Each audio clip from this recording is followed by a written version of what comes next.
with Jubril on stage, we have in no particular order the Regional Director, West and Central Africa, Avanti Communications Group PLC, in the person of Reuben Oshomah. Oshomah, so sorry, my bad. So I had to look again, look like Japanese, like Oshomah. Oshomah, thank you very much. Great to have you here with us as well. I'd love to see some ladies on this, and we do. We also have the chairman, Connected Compute, in the person of Lanre Kolade. This is a beard gang. It's a beard gang panel session. Okay, this will be very interesting.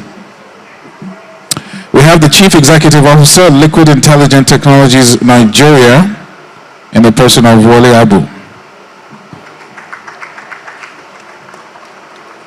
If you want to clap, clap. It's allowed. Great to have you with us, Wole, and thanks for the great question earlier on. We have the Managing Director, I think it's Bayobab, if I'm correct, in the person of Josephine Sarouk. Josephine? Oh, okay. I'm trying to look at you on your picture. Great to have you with us as well. And all the men got up to shake her hand. Fantastic. So this is 30 minutes on the clock, 15 minutes Q&A. If we can round up just before the tea break, that would be good. All in favor say aye. All in favor say aye. This is a 45-minute session. Or should we make it 10 minutes? All in favor say, okay, I'm just kidding. So I'll hand over to our moderator. Over to you, Jubril. Thank you very much. Good day, ladies and gentlemen. Thanks for joining us. We are in a difficult spot, ladies and gentlemen. We're right between them and tea break. Okay, so I wouldn't want to take too much time. We'll probably just go straight into the session with the Q&A. But the panelists today bring their wealth of knowledge and experience to a discussion where we're trying to get insights on the current state of connectivity in Africa, the challenges we face, and the innovative solutions, because they are actual industry experts who are at the first, middle, and last mile, I believe, and also work within the invisible mile with the regulators and looking for ways to collaborate. So they will be bringing examples of innovative solutions that they've deployed to overcome the hurdles. I wouldn't spend time introducing the panelists. They've already been introduced to us. I would like to go to the person who joined us last, Josephine. You know, it's said that the total subsea cable capacity in Africa has grown approximately 7x since 2016. In the previous panel, we spoke about, we're congratulating the Meta folks on the landing of to Africa, and even here in Nigeria, Equinor landed, I don't know if it was last year.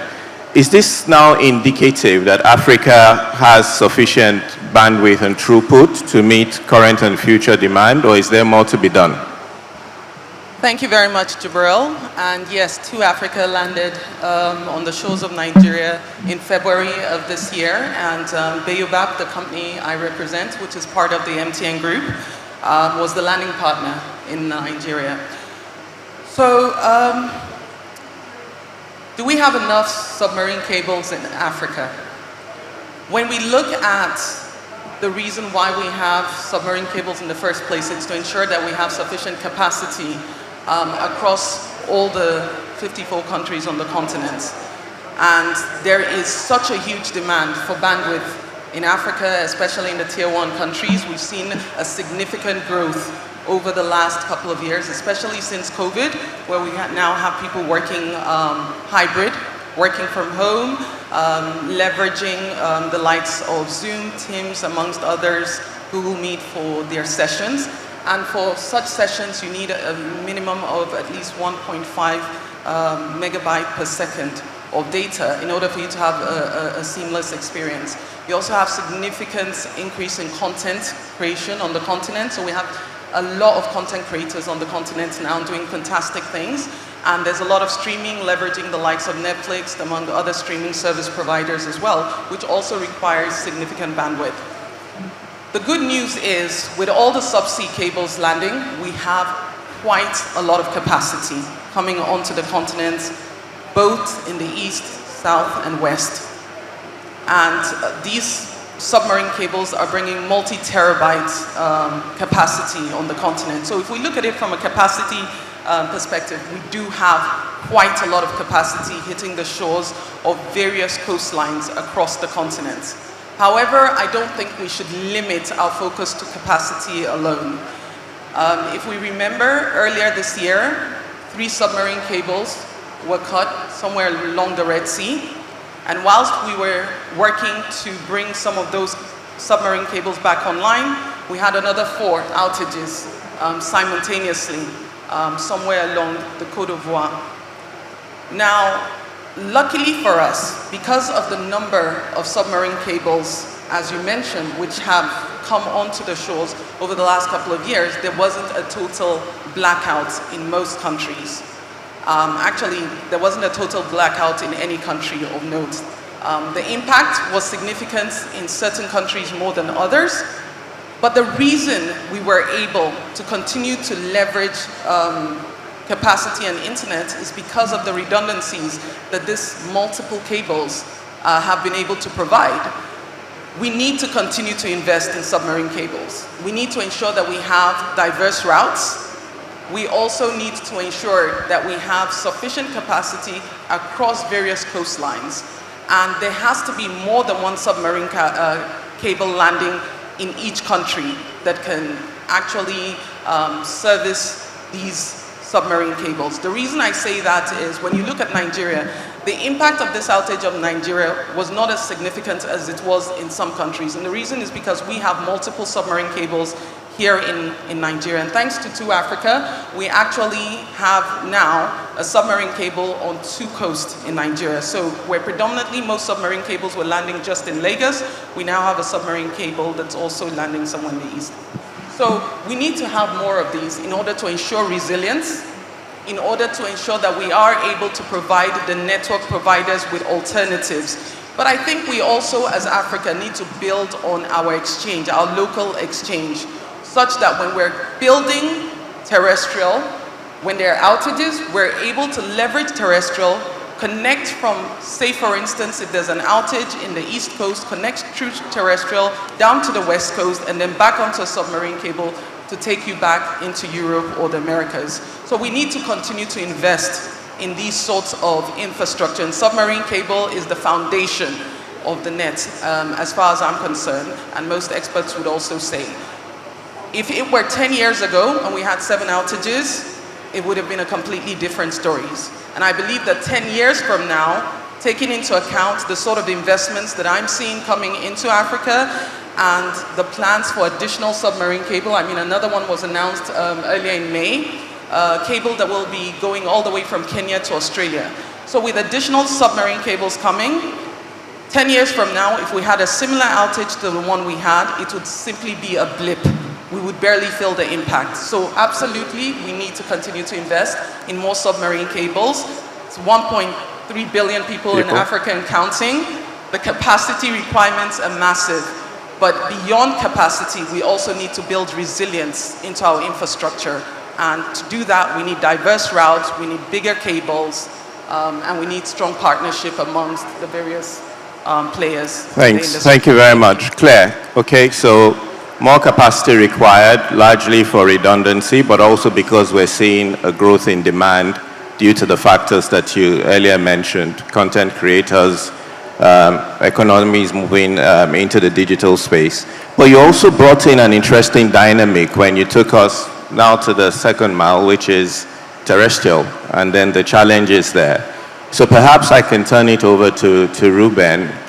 What's your assessment of the state of play now that we've come to land, and what she's spoken about in terms of exchange between countries.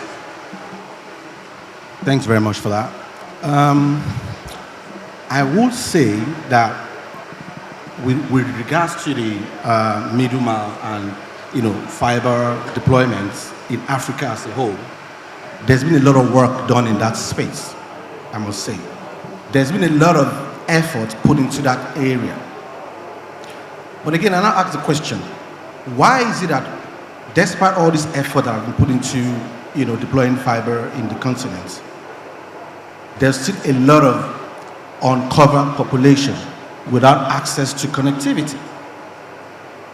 And when I think about that, I'd like to go to statistics first of all before I answer that question. It is estimated that we still have just over 40% of population that are connected in Africa. And that's the lowest continent to be connected all over the world. So you now ask the question, how do we bridge this gap? So that means 60% of the people in Africa are not actually connected. That's what it means. So, on another level, out of that 60%, majority of those people are actually living in the rural or remote areas. And that's about 75%, which is huge.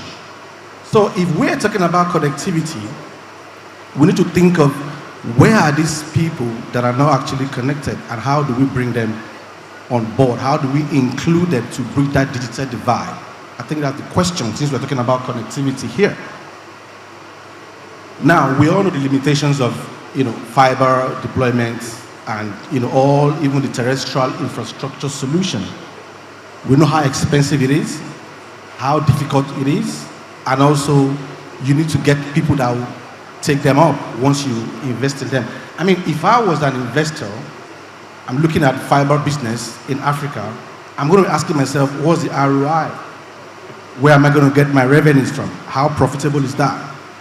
And because of that, I don't think I'm going to be eager to go into those areas that have little or no income. I'm not going to take up the fiber that I've deployed in those areas.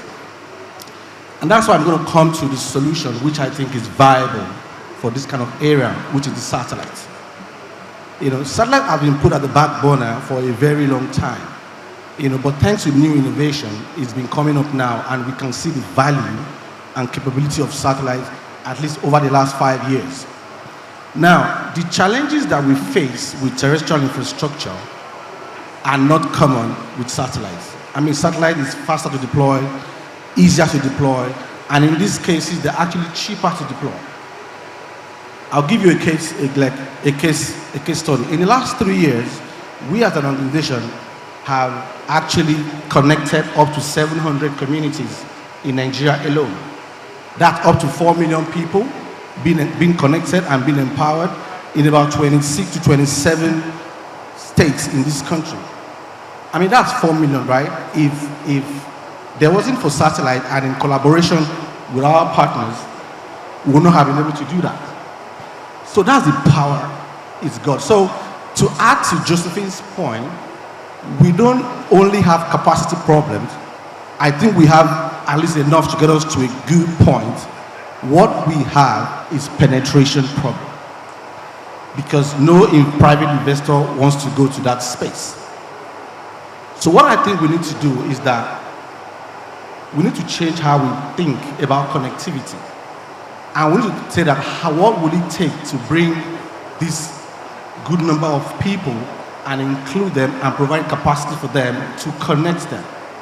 So strategically, satellite, in addition to the terrestrial infrastructure, which is even microwave and fiber, need to come to play and need to be looked at as an integrated solution to connect these people.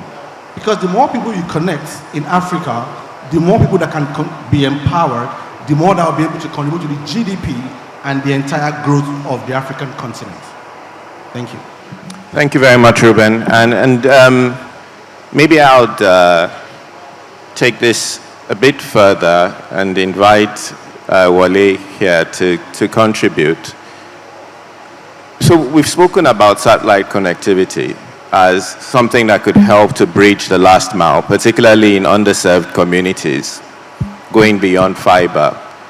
But, and I'm trying to take this into the regulatory segment is now shared across multiple African countries, which meant if it is coordinated very well, it will bring the cost of delivery down. So invariably, I think those are the key points that I want to talk about. Thank you. Thank you very much. So there's a scoreboard right in front of me, so I have a bit of scoreboard pressure in terms of the amount of time we've got left. If I can ask the panelists in the order in which the questions went, 30 seconds each. You're Minister of Technology for Africa. How would you go about solving this problem that Reuben put before us of 70% of Africa being unconnected? Just one idea out of the box. Starting with you, Josephine. Starting with me, okay. I think it's collaboration, and I think we've all touched on it in our various discussions. In order for us to have a fully connected Africa, we need to have sufficient investment in subsea cable. We need to have investments in terrestrial. We need to have investments at the tower layer. We need the satellite investments, and we also need to ensure we have sufficient data centers across the continent. This cannot be done just by the government or private sector. It needs to be a collaboration of both. But even more important, it also needs to be a collaboration amongst the players themselves.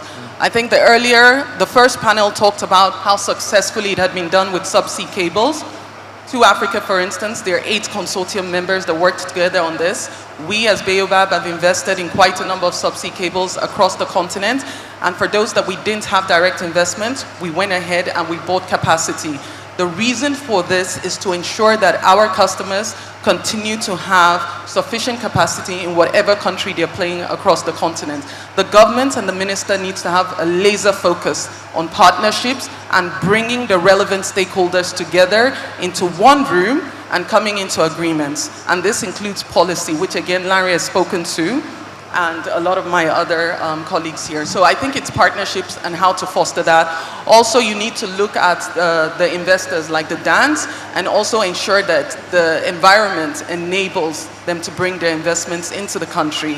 I think if we're able to do this, it sounds very simplistic, but it's going to take a lot to be able to make that happen, because we're talking about 54 countries and ensuring that we're all on the same page. Our requirements from country to countries will vary, so inevitably some of the tier 1 players are going to have to invest a bit more to support the other players. We have the likes of Alliance for Africa, Africa 50 and Bayobab partnering to build huge terrestrial fiber across East Africa to West Africa, supporting the landlocked countries who do not have access to submarine cables. These are some of the types of initiatives that I think we're going to need. It has to be collaborative.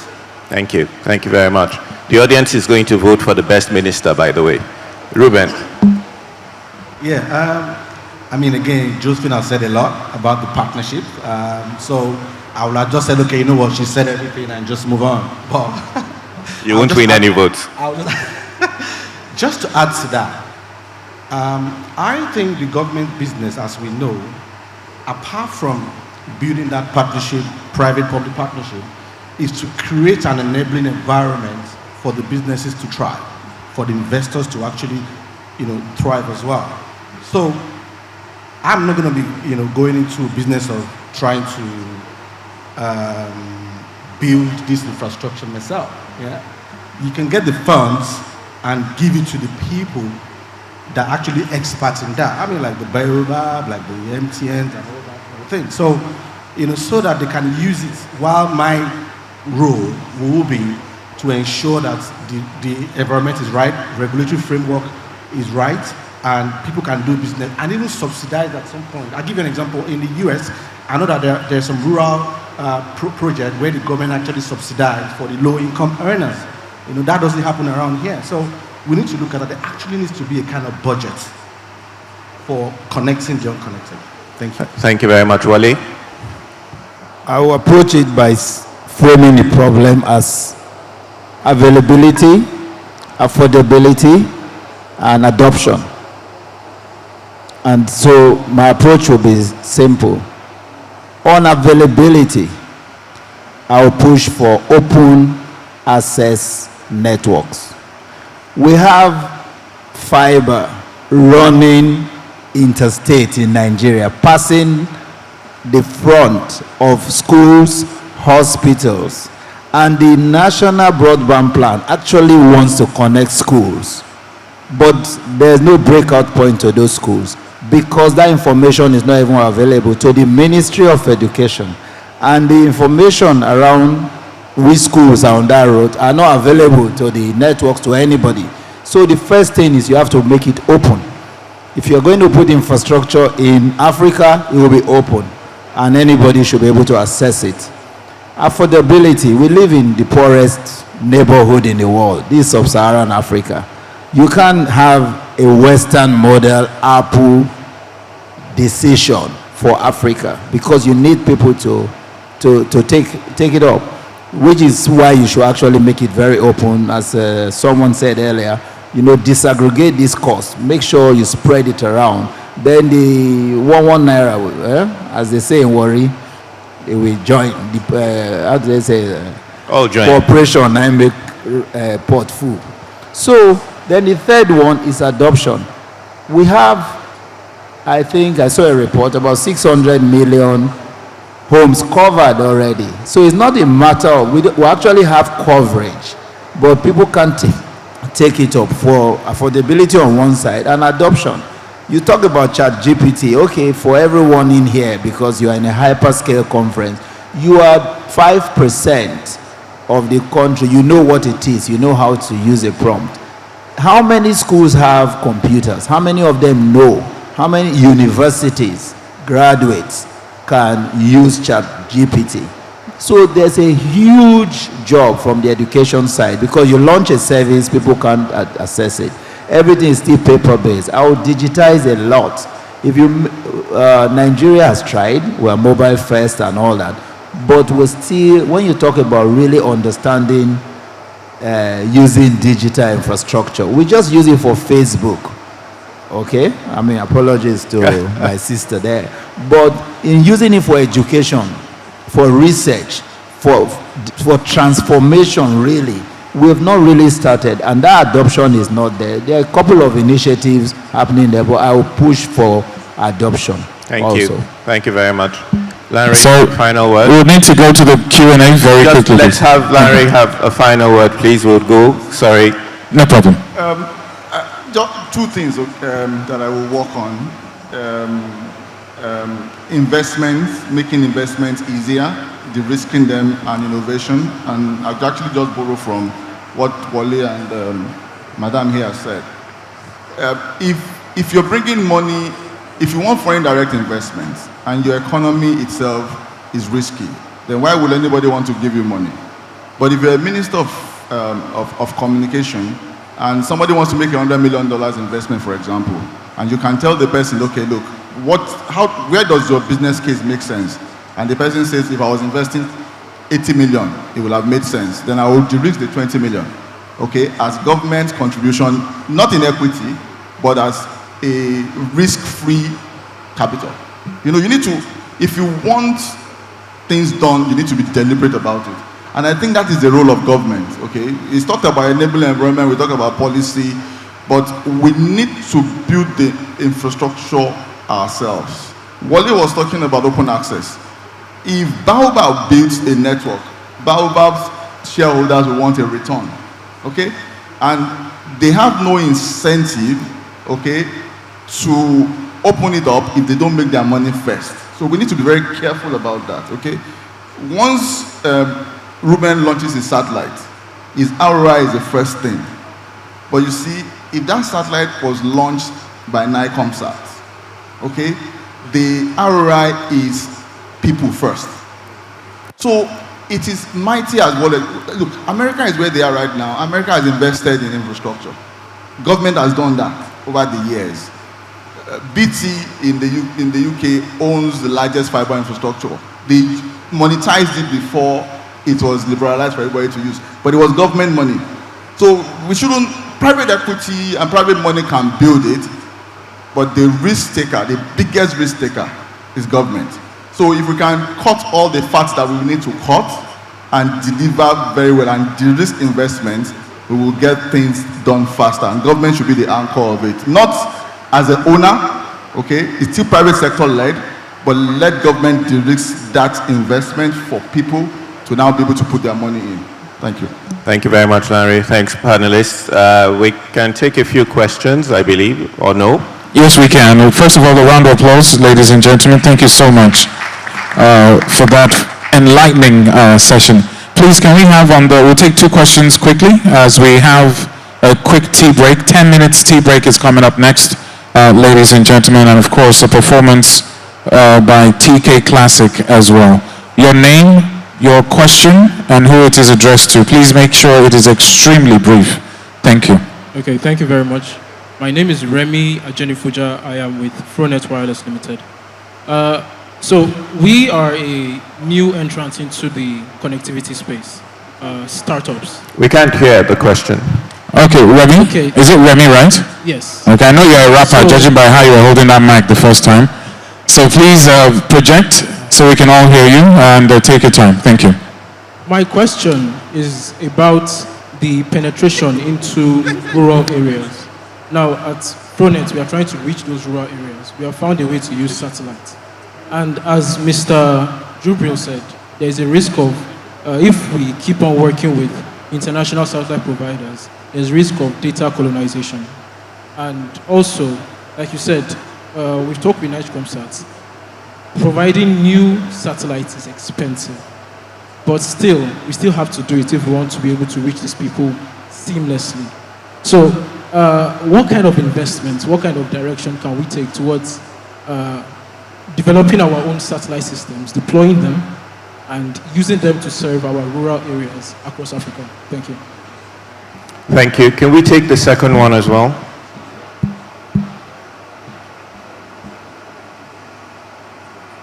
Good afternoon. My name is Bidemi. I'm a student. So my question is, above all what everyone has said from the beginning to now, I think the major thing is providing enabling environment is not the way out. But what are the people? Who are the people benefiting from it? What am I trying to say? The root of the matter is that in terms of employment, we need to talk about employment. It cannot be emphasized. If we talk from now to next year, we cannot overlook that. We need to talk in terms of employment. Employment are over there. People are not gaining from it. It's people that are inside that are gaining from it.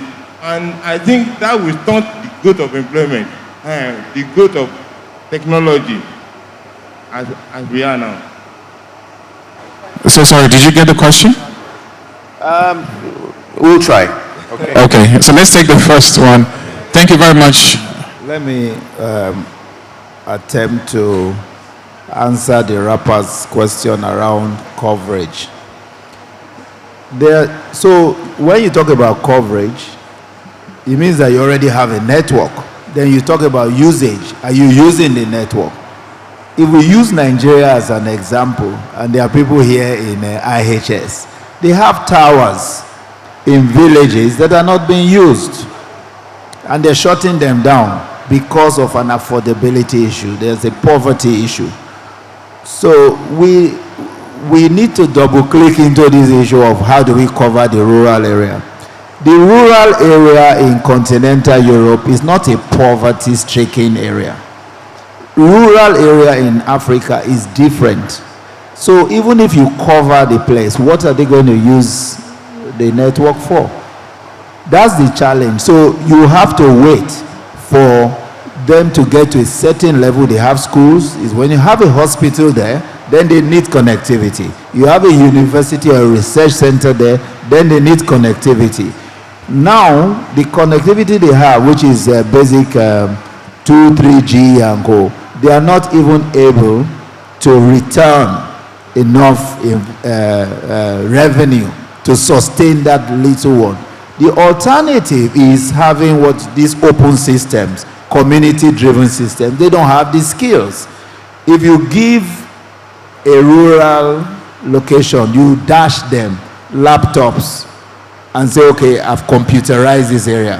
Who will be the system administrator? How will they set up their passwords? So there are systemic issues. It has to be an ecosystem. It's not a technology issue. It is an ecosystem issue. If you put in a network there, somebody has to administer the network, somebody has to run it, somebody has to work it, if you want the cheapest one. If you are living in Lagos, to give you an illustration, where we are, you won't put this kind of hotel in the rural area. The only time you will see this kind of hotel in a rural area is when you go to a place that tourism around that rural area has been developed. Then you will go there. You will find huts in the rural area, and therefore they don't need fiber, broadband. So thanks, Wole. And I think the question on what type of investment is needed to build or launch our own satellites in order to maybe, there's a view here about maybe that helps drive down the costs or the data colonization risk is reduced. I think that was addressed in the first and the second panel. If we can get a playback of that online for those interested. The second question, I think, was around providing an enabling environment, more from the point of view of something that the panelists picked on, which is the skills development. So if we're talking digital economy, is there, to your point, Lanre, like a deliberate approach to building skills that would leverage that economy, like digital-ready youths, ready to engage, ready to socialize in that way? Because the question which came across as a bit of frustration is, you build it all and who benefits? Because there is a sense that it's the same people who are currently employed in this space that will continue to benefit. So are we doing enough to build the skills on the demand side of the equation so it continues to be a sort of like, well, what do you call it? When you have a percentage that keeps adding up, yeah, keep getting those outsized benefits, if you like. I think I want to answer that question and that comment about employment and all that. And I want to take you back to just think about where India is 10 years ago and where India is today. Okay? If you look at most of the major hyperscale or cloud companies in the world right now, the top, yeah, have Indian CEOs. The bulk of them went to school in India. Okay? What did the Indian government do differently? They were deliberate about connectivity. We cannot build enough schools. But like Wole said, there is a village where there is connectivity and it is expensive to maintain for the private sector. But by God, the government should pay for that connectivity and make sure it is not shut down so that any kid from that school that can access the internet will have the same access like a boy in San Francisco. Leave the rest to that boy. Okay? And what I am saying is that connect as many people as you can. They will develop skills that all of us will be amazed about. Please, democratize connectivity. That is all you need. Okay? Employment will be self-employment. There are people in Nigeria here that make dollars here by coding and sitting in their houses. Okay? Sitting. You understand? So they don't even have to look for a job. All the guy knows, he knows how to code. And that skill it has no boundaries. He makes his money in his house and he gets paid in Forex. No, he doesn't even care about your Naira exchange rate. He's even happy that the Naira is being devalued because he's making more Naira. Okay? But the bottom line is that skill, you cannot change it. It's in his head. Okay? Like I call myself Lanre Kolade Incorporated. I am me.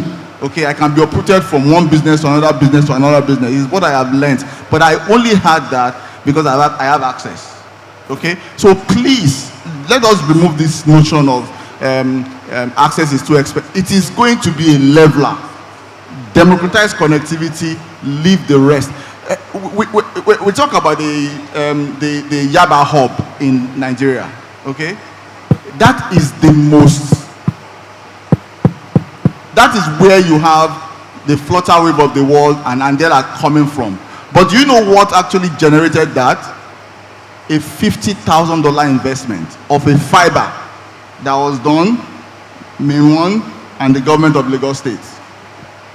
People don't write that history correctly. They don't even talk about it enough. But that is what has given you unicorns in Nigeria right now. 2 unicorns from a $50,000 investment and from a vision of somebody that connected fiber to Yaba. Okay? So connect internet to Ajegunle. Yeah?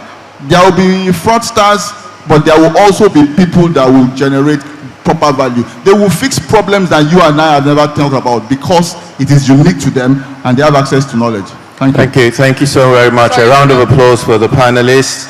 The word I was looking for was the compounding effect. Sorry, Josephine. Yeah, I just wanted to add that the statistics we've seen, for instance, also shows that where technology goes, you start to get a lot of usage.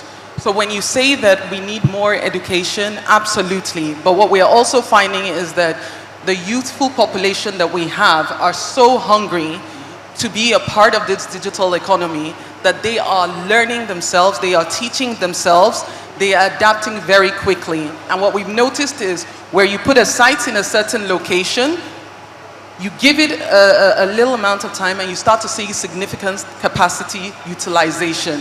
Yes, there's an affordability issue, and that's where government comes in. And I think if the government is willing to give some level of tax concession to the private sector, you will see the private sector also willing to continue to invest in some of these locations. We've seen some states, for instance, waiving right-of-way charges and allowing the private sector to come in and support them in terms of education in the state or healthcare in the state. These sort of initiatives also address your employability issue.